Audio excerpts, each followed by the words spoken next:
Therefore, I think this is the time to say, La ilaha illallah.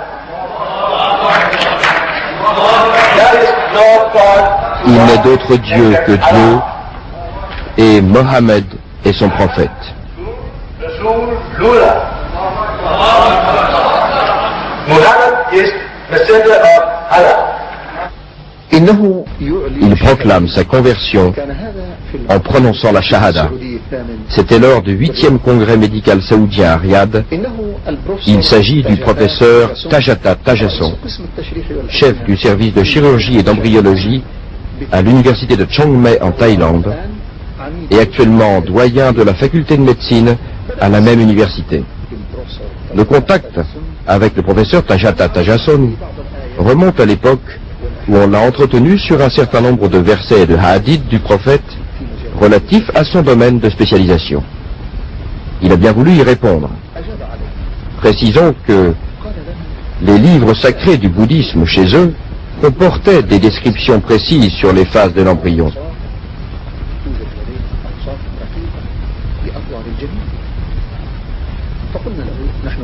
Nous n'avons pas manqué de lui faire part de notre intérêt et de notre désir d'en savoir davantage. Au cours de notre séjour avec le professeur Tajata, une année après, et à titre d'examinateur associé à l'université du roi Abdelaziz, nous avons de nouveau évoqué avec lui cette question. Mais il s'est excusé, en expliquant que la réponse faite une année auparavant l'avait été assez spontanément, et qu'après des recherches effectuées, il est apparu qu'il n'y avait pas de texte bouddhiste sur le sujet. Nous avons alors remis au professeur Tajata une copie de la conférence du professeur Keith Moore, intitulée « Concordance de la science de l'embryologie avec le Coran et la Sunna », et nous lui avons demandé s'il connaissait le professeur Keith Moore. « Certes oui », a répondu le professeur Tajata. « C'est l'une des personnalités scientifiques les plus éminentes du monde. » Après avoir pris connaissance de cette conférence, le professeur Tajata a été impressionné et nous lui avons proposé un certain nombre de questions relevant de son domaine de spécialisation, dont notamment quelques-unes relatives à la peau. Oui, effectivement, si la brûlure est profonde du 3e degré ou plus, il y a destruction de l'organe où la sensibilité résiste. Cela vous intéresserait certainement de savoir que dans le Saint-Coran, il a été fait mention, voilà 1400 ans, du jour du supplice, par le feu, que subira en enfer les mécréants. Le Coran dit que lorsque leurs peaux se seront consumées, Dieu leur créera une nouvelle peau pour qu'ils subissent le châtiment du feu.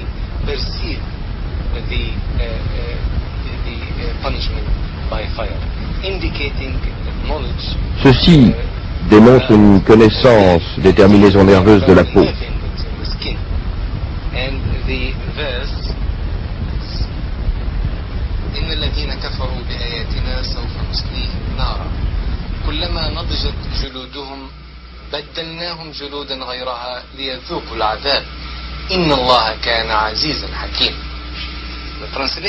La traduction approximative du verset coranique donne le sens suivant. Nous supplicierons bientôt par le feu ceux qui ont rejeté nos signes. Lorsque leur peau consumée se détachera en lambeaux, une autre intacte viendra prendre sa place pour qu'ils subissent enfin leur tourment. Dieu exerce la toute-puissance, il est la sagesse même.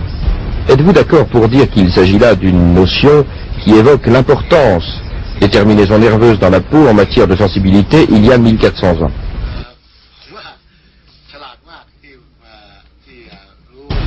Effectivement, j'approuve cette approche.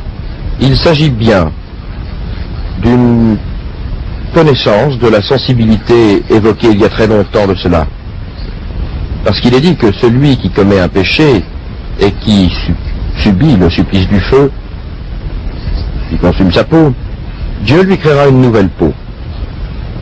Que que sa souffrance se renouvellera une nouvelle fois. Cela signifie, il était connu voilà 1400 ans,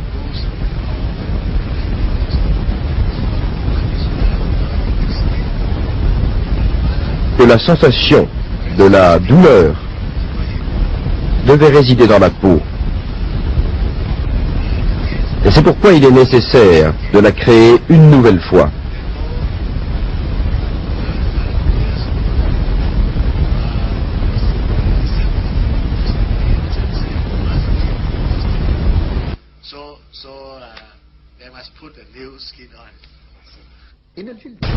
La peau est le centre de la sensibilité à la douleur. Si la peau est brûlée par le feu et consumée, cette sensibilité disparaît. Et c'est pour cette raison que Dieu punit les mécréants le jour du jugement dernier par le renouvellement successif de leur peau. Nous supplicierons bientôt par le feu ceux qui ont rejeté nos signes. Lorsque leur peau consumée se détachera en lambeaux, une autre intacte viendra prendre sa place pour qu'ils subissent enfin leur tourment. Un certain nombre de versets de hadith ont été choisis et proposés au docteur Tajata, auquel on a demandé de nous dire s'il était possible que ces versets soient parvenus à Mohammed d'une source humaine. Il a répondu, cela ne peut être envisagé. D'où les tient-il alors, avons-nous dit? Cela ne peut provenir d'une source humaine, a poursuivi le docteur Tajata. Mais c'est à vous de nous dire d'où Mohammed a puisé toute sa science. C'est la révélation de Dieu l'omniscient, avons-nous répondu. Qui est Dieu? A dit le docteur Tajata. C'est le créateur de cet univers. Lorsque vous êtes en présence de la sagesse, elle envoie un sage. Et lorsque nous constatons une science dans cet univers, cela nous renvoie à l'omniscience de celui qui l'a créé. Et lorsque nous voyons la perfection dans la constitution de toutes ces créatures, cela nous enseigne que le Créateur est parfait. Lorsque vous voyez la miséricorde, elle témoigne qu'elle vient du miséricordieux.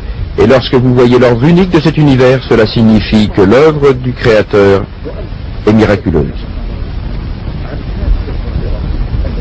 Le professeur Tajata a entièrement souscrit à ces propos. Et de retour dans son pays, il a donné des conférences sur ce qu'il a vu et appris. 5 de ses étudiants se sont convertis à l'islam à l'issue de ces conférences.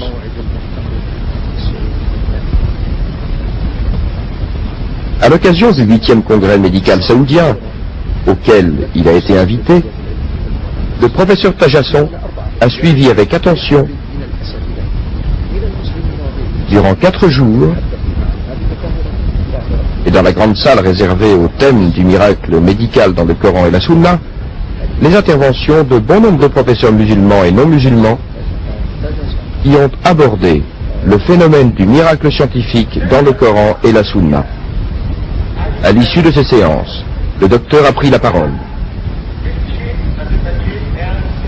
Au cours de ces 2-3 dernières années, je me suis intéressé au Coran que le Cheikh Abdelmajid Zerbani a eu l'amabilité de me donner l'an passé.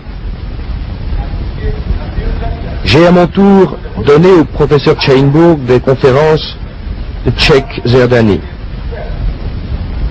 Il m'avait sollicité pour les lui traduire dans la langue thaïlandaise. Et puis j'ai donné quelques conférences aux musulmans de Thaïlande. Au monde que j'ai honoré, comme vous pouvez le constater dans le film, j'ai présenté mes études et je suis convaincu que tout ce qui a été dit dans le Coran il y a 1400 ans ne peut être qu'exact et peut être prouvé par les moyens scientifiques. Car le prophète, paix et bénédiction sur lui, ne savait ni lire ni écrire. Il est donc évident que nous sommes en présence d'un messager venu avec cette vérité qui lui a été communiquée par une révélation du Créateur. savant de toutes choses, et ce Créateur n'est autre que Dieu. C'est pourquoi j'estime que le moment est venu pour moi de témoigner qu'il n'est d'autre Dieu que Dieu,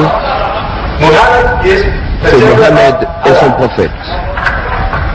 Je tiens enfin à vous exprimer mes remerciements pour les efforts que vous avez consentis en vue de l'organisation de ce débat avec une telle maîtrise.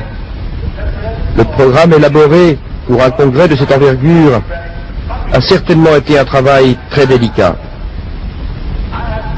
L'aspect scientifique n'a pas manqué d'intérêt, car une grande responsabilité m'incombe désormais, celle de rendre visite aux savants et de nouer de nouvelles amitiés. Mon acquis le plus précieux en me convertissant à cette foi reste qu'il n'est d'autre Dieu que Dieu, et Mohammed est son prophète, qui a fait de moi un musulman.